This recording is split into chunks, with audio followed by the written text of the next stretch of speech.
In modern language, a missile is a self-propelled system, as opposed to an unguided self-propelled munition, referred to as a rocket, although these two can also be guided. Missiles have four system components: targeting or missile guidance, flight system, engine, and warhead. Missiles come in types adapted for different purposes: surface-to-surface and air-to-surface missiles, ballistic, cruise, anti-ship, anti-tank, etc., surface-to-air missiles, and anti-ballistic, air-to-air missiles, and anti-satellite weapons. All known existing missiles are designed to be propelled during powered flight by chemical reactions inside a rocket engine, jet engine, or other type of engine. Non-self-propelled airborne explosive devices are generally referred to as shells and usually have a shorter range than missiles. In ordinary British English usage predating guided weapons, a missile is such as objects thrown at players by rowdy spectators at a sporting event. Etymology and usage. The word missile comes from the Latin verb mittere, meaning to send. In military usage, munitions projected towards a target are broadly categorized as follows. A powered, guided munition that travels through the air or space known as a missile, or guided missile. A powered, unguided munition is known as a rocket. Unpowered munitions not fired from a gun are called bombs whether guided or not. Unpowered, guided munitions are known as guided bombs or smart bombs. Munitions that are fired from a gun are known as projectiles whether guided or not. If explosive, they are known more specifically as shells or mortar bombs. Powered munitions that travel through water are called torpedoes. An older usage includes fixed torpedoes, which might today be called mines. Hand grenades are not usually classed as missiles. A common further subdivision is to consider ballistic missile to mean a munition that follows a ballistic trajectory and cruise missile to describe a munition that generates lift, similar to an airplane.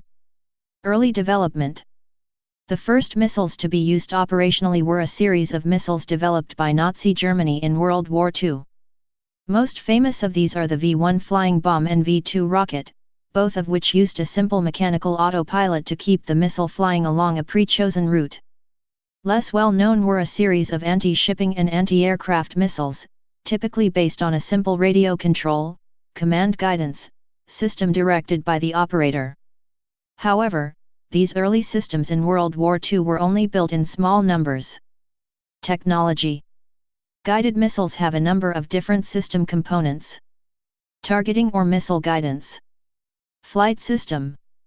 Engine. Warhead. Guidance systems. Missiles may be targeted in a number of ways. The most common method is to use some form of radiation, such as infrared, lasers or radio waves, to guide the missile onto its target. This radiation may emanate from the target, such as the heat of an engine or the radio waves from an enemy radar.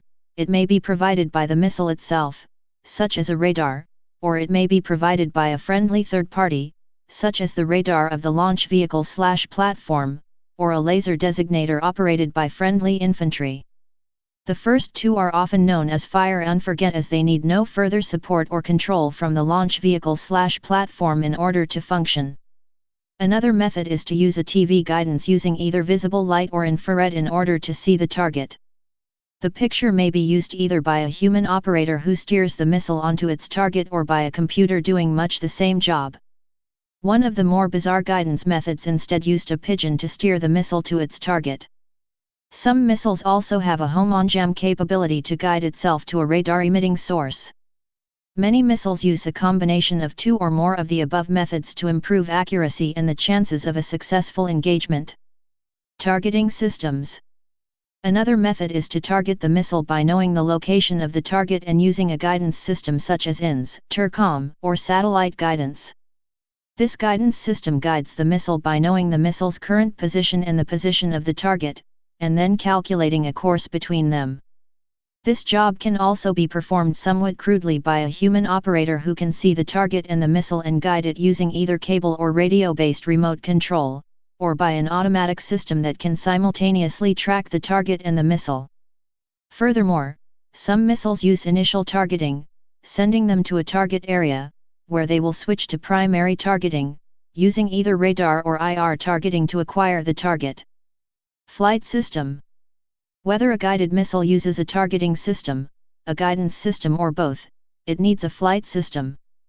The flight system uses the data from the targeting or guidance system to maneuver the missile in flight, allowing it to counter inaccuracies in the missile or to follow a moving target.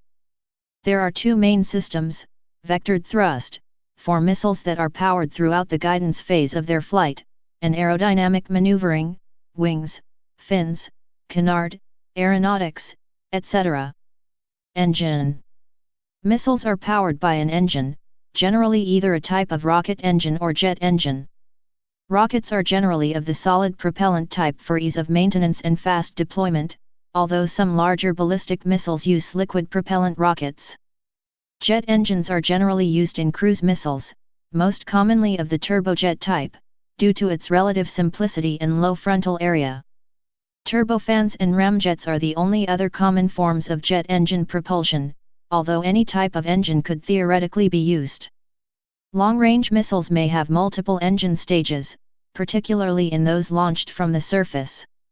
These stages may all be of similar types or may include a mix of engine types. For example, surface-launched cruise missiles often have a rocket booster for launching and a jet engine for sustained flight. Some missiles may have additional propulsion from another source at launch. For example, the V-1 was launched by a catapult, and the MGM-51 shillelagh was fired out of a tank gun, using a smaller charge than would be used for a shell. Warhead. Missiles generally have one or more explosive warheads, although other weapon types may also be used. The warheads of a missile provide its primary destructive power. Many missiles have extensive secondary destructive power due to the high kinetic energy of the weapon and unburnt fuel that may be on board. Warheads are most commonly of the high explosive type, often employing shaped charges to exploit the accuracy of a guided weapon to destroy hardened targets. Other warhead types include submunitions, incendiaries, nuclear weapons, chemical, biological or radiological weapons, or kinetic energy penetrators. Warheadless missiles are often used for testing and training purposes. Basic roles. Missiles are generally categorized by their launch platform and intended target. In broadest terms, these will either be surface, ground or water, or air, and then subcategorized by range and the exact target type, such as anti-tank or anti-ship. Many weapons are designed to be launched from both surface or the air, and a few are designed to attack either surface or air targets, such as the ADAS missile. Most weapons require some modification in order to be launched from the air or surface, such as adding boosters to the surface-launched version. Ballistic. After the boost stage, ballistic missiles follow a trajectory mainly determined by ballistics. The guidance is for relatively small deviations from that. Ballistic missiles are largely used for land attack missions. Although normally associated with nuclear weapons, some conventionally armed ballistic missiles are in service, such as MGM-140 ATACMS. The V-2 had demonstrated that a ballistic missile could deliver a warhead to a target city with no possibility of interception, and the introduction of nuclear weapons meant it could efficiently do damage when it arrived. The accuracy of these systems was fairly poor, but post-war development by most military forces improved the basic inertial navigation system concept to the point where it could be used as the guidance system on intercontinental ballistic missiles flying thousands of kilometers. Today, the ballistic missile represents the only strategic deterrent in most military forces. However, some ballistic missiles are being adapted for conventional roles, such as the Russian Iskander or the Chinese DF-21D anti-ship ballistic missile. Ballistic missiles are primarily surface-launched from mobile launchers, silos, ships, or submarines, with air launch being theoretically possible with a weapon such as the cancelled Skybolt missile. The Russian Topol M, SS-27 Sickle B, is the fastest, 7,320 m/s, missile currently in service. Cruise missile. The V-1 had been successfully intercepted during World War II, but this did not make the cruise missile concept entirely useless. After the war, the US deployed a small number of nuclear-armed cruise missiles in Germany, but these were considered to be of limited usefulness. Continued research into much longer-ranged and faster versions led to the US SM-64 Navajo and its Soviet counterparts, the Beria and Buran cruise missile. However, these were rendered largely obsolete by the ICBM, and none were used operationally. Shorter-range developments have become widely used as highly accurate attack systems, such as the US Tomahawk missile and Russian Kh-55. Cruise missiles are generally further divided into subsonic or supersonic weapons. Supersonic weapons such as BrahMos are difficult to shoot down, whereas subsonic weapons tend to be much lighter and cheaper, allowing more to be fired. Cruise missiles are generally associated with land attack operations, but also have an important role as anti-shipping weapons. They are primarily launched from air, sea, or submarine platforms in both roles, although land-based launchers also exist. Anti-ship. Another major German missile development project was the anti-shipping class, such as the Fritz X and Henschel HS-293, intended to stop any attempt at a cross-channel invasion. However, the British were able to render their systems useless by jamming their radios, and missiles with wire guidance were not ready by D-Day. After the war, the anti-shipping class slowly developed and became a major class in the 1960s with the introduction of the low-flying jet or rocket-powered cruise missiles known as sea skimmers.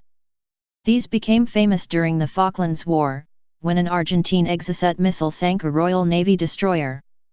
A number of anti-submarine missiles also exist. These generally use the missile in order to deliver another weapon system such as a torpedo or depth charge to the location of the submarine, at which point the other weapon will conduct the underwater phase of the mission. Anti-tank. By the end of World War II, all forces had widely introduced unguided rockets using high-explosive anti-tank warheads as their major anti-tank weapon, see Panzerfaust, bazooka. However, these had a limited useful range of 100 m or so, and the Germans were looking to extend this with the use of a missile using wire guidance, the X-7. After the war, this became a major design class in the later 1950s and, by the 1960s, had developed into practically the only non-tank anti-tank system in general use. During the 1973 Yom Kippur War between Israel and Egypt, the 9M14 Malyutka, aka Sagar, man-portable anti-tank missile proved potent against Israeli tanks. While other guidance systems have been tried, the basic reliability of wire guidance means this will remain the primary means of controlling anti-tank missiles in the near future. Anti-tank missiles may be launched from aircraft, vehicles, or by ground troops in the case of smaller weapons. Surface-to-air. Anti-aircraft. By 1944, US and British air forces were sending huge air fleets over occupied Europe, increasing the pressure on the Luftwaffe day and night fighter forces. The Germans were keen to get some sort of useful ground-based anti-aircraft system into operation. Several systems were under development, but none had reached operational status before the war's end. The US Navy also started missile research to deal with the kamikaze threat. By 1950, systems based on this early research started to reach operational service, including the US Army's MIM-3 Nike Ajax and the Navy's 3TS, Talos, Terrier, Tartar, soon followed by the Soviet S-25 Berkut and S-75 Dvina and French and British systems. Anti-aircraft weapons exist for virtually every possible launch platform, with surface-launched systems ranging from huge, self-propelled or ship-mounted launchers to man-portable systems. Anti-ballistic. Like most missiles, the S-300, S-400, missile, Advanced Air Defense and MIM-104 Patriot are for defense against short-range missiles and carry explosive warheads. However, in the case of a large closing speed, a projectile without explosives is used. Just a collision is sufficient to destroy the target. See Missile Defense Agency for the following systems being developed. Arrow 3. Kinetic Energy Interceptor, K. Aegis Ballistic Missile Defense System, Aegis BMD, an SM-3 missile with a lightweight exo-atmospheric projectile, LEAP, kinetic warhead, KW. Air-to-air. Soviet Rs-82 rockets were successfully tested in combat at the Battle of Khalkhin Gol in 1939. German experience in World War II demonstrated that destroying a large aircraft was quite difficult, and they had invested considerable effort into air-to-air missile systems to do this. Their Messerschmitt Me-262's jets often carried R-4M rockets, and other types of bomber-destroyer aircraft had unguided rockets as well. In the post-war period, the R-4M served as the pattern for a number of similar systems, used by almost all interceptor aircraft during the 1940s and 1950s. Most rockets, except for the Air-2 Genie, due to its nuclear warhead with a large blast radius, had to be carefully aimed at relatively close range to hit the target successfully. The United States Navy and U.S. Air Force began deploying guided missiles in the early 1950s, most famous being the U.S. Navy's AIM-9 Sidewinder and the U.S. Air Force AIM-4 Falcon. These systems have continued to advance, and modern air warfare consists almost entirely of missile firing. In the Falklands War, less powerful British Harriers were able to defeat faster Argentinian opponents using AIM-9L missiles provided by the United States as the conflict began. The latest heat-seeking designs can lock onto a target from various angles, not just from behind, where the heat signature from the engines is strongest. Other types rely on radar guidance, either on board or painted by the launching aircraft. Air-to-air missiles also have a wide range of sizes, ranging from helicopter-launched self-defense weapons with a range of a few kilometers, to long-range weapons designed for interceptor aircraft such as the R-37 missile. Anti-satellite. ASM-135 ASAT missile launch in 1985. In the 1950s and 1960s, Soviet designers started work on an anti-satellite weapon, called the Istrebitel Sputnik, which literally means interceptor of satellites or destroyer of satellites. After a lengthy development process of roughly 20 years, it was finally decided that testing of the Istrebitel Sputnik be cancelled. This was when the United States started testing their own systems. The Brilliant Pebbles defense system proposed during the 1980s would have used kinetic energy collisions without explosives. Anti-satellite weapons may be launched either by an aircraft or a surface platform, depending on the design. To date, only a few known tests have occurred. Please subscribe and thanks for watching.